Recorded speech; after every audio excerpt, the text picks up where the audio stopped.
ولتكن منكم أمة يدعون إلى الخير ويأمرون بالمعروف وينهون عن المنكر وأولئك هم المفلحون. السلام علیکم ورحمۃ اللہ وبرکاتہ. الحمد للہ رب العالمین والعاقبۃ للمتقین وأصلی وأسلم علی المبعوث رحمۃ للعالمین. اللہم لا علم الا ما علمتنا وزدنا علما یا کریم.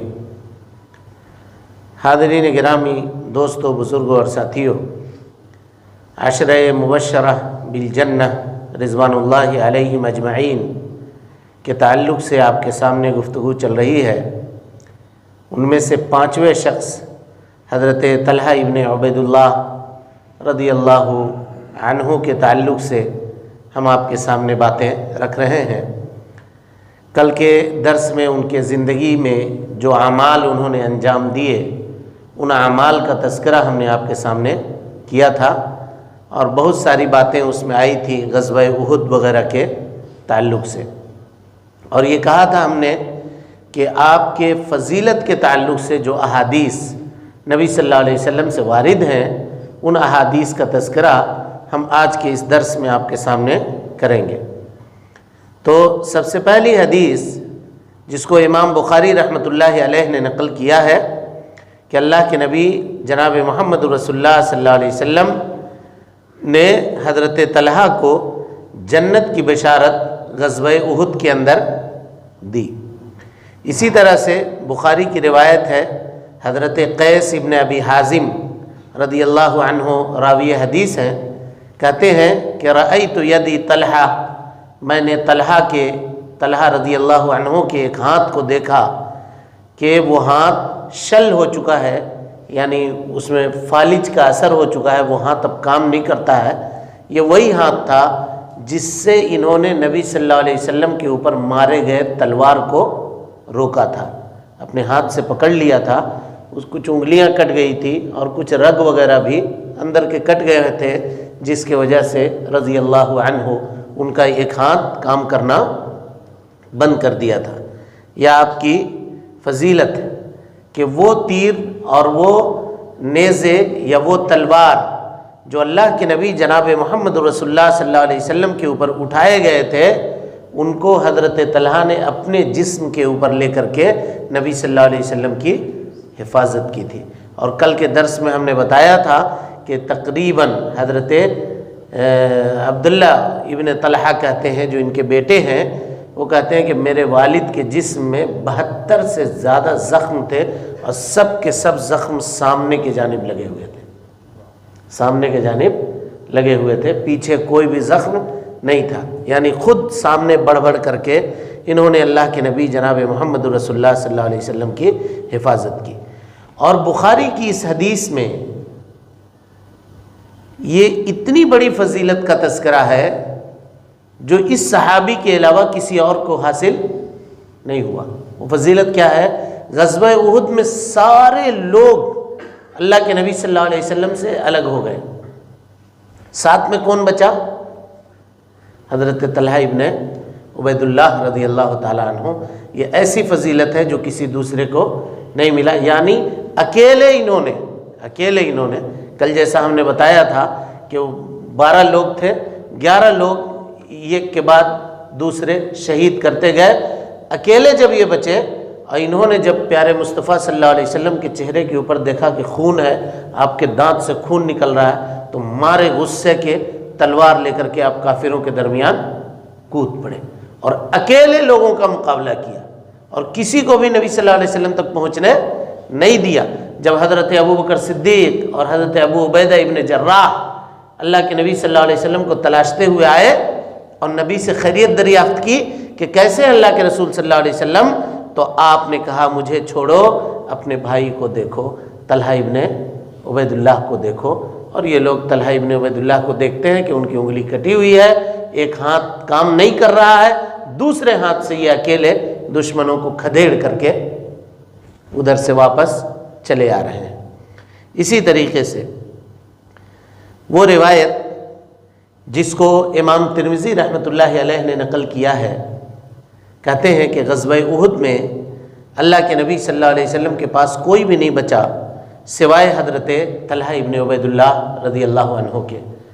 اللہ کے نبی صلی اللہ علیہ وسلم ایک پتھر کے اوپر، ایک چٹان کے اوپر چڑھنا چاہ رہے تھے، خود یا جو زرہ آپ پہنے ہوئے تھے، دو زرہ، اس کے بھاری ہونے کی وجہ سے آپ چٹان کے اوپر چڑھ نہیں سک رہے تھے، وہ لوہے کا لباس تھا۔ تو حضرت طلحہ زمین پر بیٹھ جاتے ہیں اور ان کے کندھے کے اوپر پیر رکھ کر کے اللہ کے نبی صلی اللہ علیہ وسلم اس چٹان کے اوپر چڑھتے ہیں۔ نبی صلی اللہ علیہ وسلم نے چڑھنے کے بعد کہا کہ اس عمل سے طلحہ نے اپنے اوپر جنت کو واجب کر لیا ہے۔ یہ خوشخبری تھی جو اللہ کے نبی صلی اللہ علیہ وسلم نے دیا۔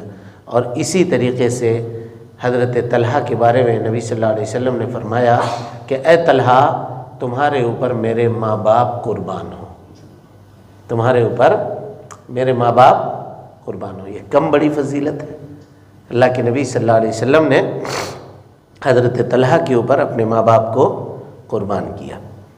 اسی طریقے سے ام المومنین حضرت عائشہ صدیقہ رضی اللہ تعالی عنہا روایت کرتی ہیں کہ میرے والد یعنی ابو بکر صدیق رضی اللہ تعالی عنہ کے پاس جب غزوہ احد کا تذکرہ ہوتا تھا تو کہتے تھے غزوہ احد کا دن جو وہ دن پورا کا پورا دن طلحہ کا دن ہے، پورا کا پورا دن، یعنی طلحہ نے فضیلتوں کو غزوہ احد میں دونوں ہاتھ سے سمیٹا ہے، اور وہ فضیلتیں وہ حاصل کی ہیں حضرت طلحہ رضی اللہ تعالیٰ عنہ نے جو کسی اور دوسرے کو حاصل نہیں ہوئی۔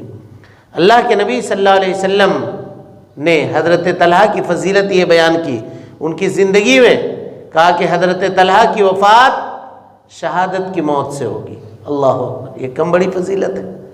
نبی نے گواہی دے دی کہ ان کی موت شہادت کی موت ہوگی۔ حضرت ابو ہریرہ رضی اللہ تعالیٰ عنہ راوی حدیث ہیں، کہتے ہیں کہ امام مسلم رحمۃ اللہ علیہ نے اس حدیث کو نقل کیا ہے کہ اللہ کے نبی صلی اللہ علیہ وسلم ایک مرتبہ غار حرا کے اوپر چڑھے، آپ کے ساتھ حضرت ابو بکر صدیق، حضرت عمر ابن خطاب، حضرت عثمان غنی، حضرت علی، حضرت طلحہ، حضرت زبیر، حضرت سعد ابن ابی وقاص، یہ سب لوگ تھے۔ جیسے چڑھے پہاڑ کے اوپر، پہاڑ کے اندر جنبش ہونے لگی، کوئی چٹان ہلنے لگا، نبی صلی اللہ علیہ وسلم نے اس کو اپنے پیر سے مارا اور کہا اسکن حرا، اے حرا رکو، ٹھہرو، فما علیک الا نبی، تمہارے اوپر ایک نبی ہے، او صدیق یا صدیق ہے، او شہید یا شہید ہے۔ اور شہید میں حضرت طلحہ ابن عبید اللہ رضی اللہ تعالیٰ عنہ بھی تھے۔ اسی طرح سے حضرت طلحہ کی فضیلت میں یہ حدیث بھی بیان کی جاتی ہے کہ حضرت عمر ابن خطاب رضی اللہ تعالیٰ عنہ نے جن 6 لوگوں کو مقرر کیا تھا خلافت کے لیے، ان میں حضرت طلحہ کا بھی نام تھا، اور حضرت عمر نے کہا تھا کہ یہ وہ 6 لوگ ہیں کہ جن سے اللہ کے نبی صلی اللہ علیہ وسلم کی وفات ہوئی اور اللہ کے نبی صلی اللہ علیہ وسلم ان لوگوں سے راضی تھے۔ یہ 6 لوگ تھے، ان سے اللہ کے نبی صلی اللہ علیہ وسلم کی وفات اس حال میں ہوئی کہ اللہ کے نبی صلی اللہ علیہ وسلم ان لوگوں سے راضی تھے۔ یہ ایک بڑی فضیلت ہے۔ اسی طریقے سے اللہ کے نبی صلی اللہ علیہ وسلم نے حضرت طلحہ رضی اللہ تعالیٰ عنہ کے بارے میں یہ کہا کہ یہ میرے جنت میں میرے پڑوسیوں میں سے ایک پڑوسی ہوں گے۔ کون؟ حضرت طلحہ اور حضرت زبیر ابن عوام، جن کا تذکرہ ہم انشاءاللہ کل آپ کے سامنے کریں گے، جو 6 ہیں عشرہ مبشرہ میں، جن کا نمبر 6 نمبر کے اوپر آتا ہے۔ اب یہاں اس بات کے اوپر گفتگو کرنی ہے کہ حضرت طلحہ ابن عبید اللہ کی وفات کیسے ہوئی۔ تو کچھ باتیں اس سے پہلے حضرت علی کی سیرت میں آ چکی ہیں کہ حضرت عثمان کے وفات کے بعد صحابہ کرام جو 3 حصوں میں تقسیم ہوئے، ان میں حضرت طلحہ رضی اللہ تعالیٰ عنہ ان لوگوں کے ساتھ تھے جن کا کہنا یہ تھا کہ پہلے سب کام کو چھوڑ کر کے حضرت عثمان کے خون کا بدلہ لیا جائے. جن لوگوں نے قتل کیا ہے ان کو پہلے سزا دی جائے. یہ کہنا تھا حضرت طلحہ رضی اللہ تعالیٰ عنہ کا.